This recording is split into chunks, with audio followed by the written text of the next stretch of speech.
ఎవరిని ఉద్దేశించి కాదండి నేను అనేది. ఫ్రెండ్స్ అయినా, రిలేటివ్స్ అయినా, ఫ్యామిలీ మెంబర్స్ అయినా అందరూ కూడా ఒకళ్ళకి సపోర్ట్గా ఉండాలి.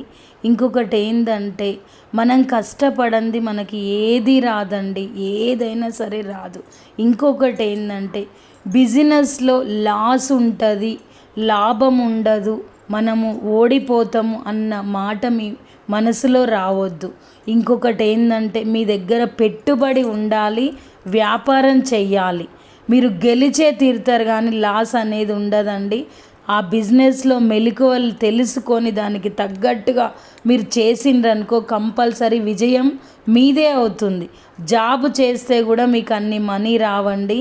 బిజినెస్ బెస్ట్, కానీ మనీ కూడా మన దగ్గర ఉండాలి. పెట్టుబడి పెట్టే అంత ధైర్యం ఉంటేనే, దమ్ము ఉంటేనే దిగాలి.